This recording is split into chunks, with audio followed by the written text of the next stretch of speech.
Ukrainian drone operators have a new powerful adversary, the elite Russian unit Rubicon.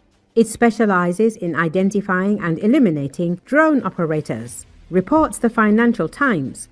After 2 years of Ukrainian drones striking Russian positions with virtual impunity, the situation has changed. Russian drone hunters are now tracking down and killing the pilots themselves.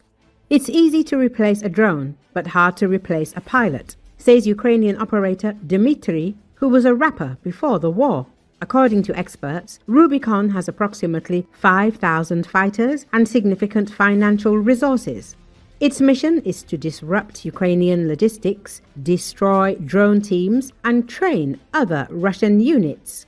Philadelphia Institute analyst Rob Lee notes that Rubicon has become the Russian military's innovation hub, developing new tactics and technologies. This is not just a division, but a laboratory for all unmanned systems in Russia. Ukrainian military officials admit that Rubicon's new methods are making pilots' jobs increasingly dangerous.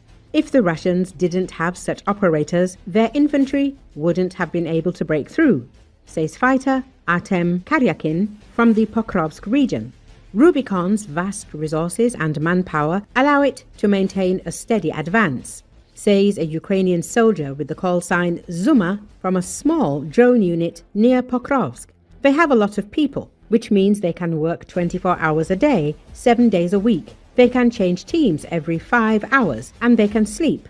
It's more difficult for us because we don't have enough people to constantly rotate, and we still need sleep, the soldier shared. He added that the defense of Pokrovsk was like a holiday for Ukrainian forces. Before the Rubicon entered this section of the front, drones can provide a decisive advantage to defenders by making the battlefield transparent, said Bob Tolust, a research fellow at RUSI. Ukraine's small, semi-autonomous units were highly effective in sowing chaos when Russia lacked its own advanced drone system. But Moscow has made a tremendous effort to learn the lessons Ukraine has learned, Tolust said. Kiev must now counter the highly organized Rubicon strategy by developing its own clear, centralized battle plan, he added. In response, the Ukrainian armed forces are creating their own anti-drone groups, changing tactics, carefully camouflaging their positions and restricting movement. The new main rule is simple: don't stick your neck out. It's better to sit in your trench and check Instagram, Dmitry jokes. The Russian unit Rubicon was created literally in August 2024 and since then has destroyed thousands of our equipment and UAVs and also killed and maimed many Ukrainian defenders. In September, it became known that the Russian Federation had sent this elite unit to Pokrovsk. Recently, in Avdiivka, Donetsk Oblast, GUR soldiers destroyed the Rubicon headquarters, housed in a dilapidated building. The strike killed officers and drone operators.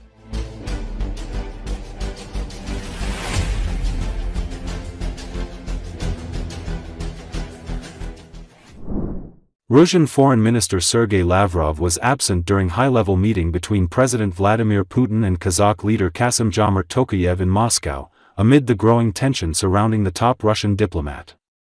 Lavrov has been absent at a number of events after falling out of favor with Putin due to cancelled meeting with Donald Trump scheduled for October. On Wednesday, Lavrov was replaced by his deputy Andrei Galuzin during Putin-Tokayev meeting in which the two leaders attended a signing ceremony related to strengthening ties. Addressing the meeting, Putin said, "Our relations with Kazakhstan are developing steadily," adding that Russia is one of Kazakhstan's leading trade and economic partners, ranking first in investment. In turn, Tokayev called his visit to Russia the highlight of the year. "The scale of our cooperation is truly unique. There is not a single area where we do not interact and cooperate with the Russian Federation," he added.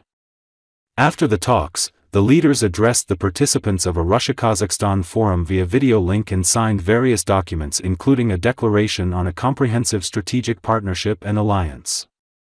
It should be noted that Sergei Lavrov was also absent from the Security Council meeting held on November 5, raising speculations over his possible dismissal from post. On Friday, Kremlin spokesperson Dmitry Peskov denied these speculations, stating, "Lavrov continues to serve as foreign minister, of course." Lavrov was also absent from G20 summit in South Africa later in November, a role that he has filled in the past.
У нас отношения с Казахстаном развиваются поступательно, и практика, жизнь подтверждают то, что написано в наших фундаментальных документах.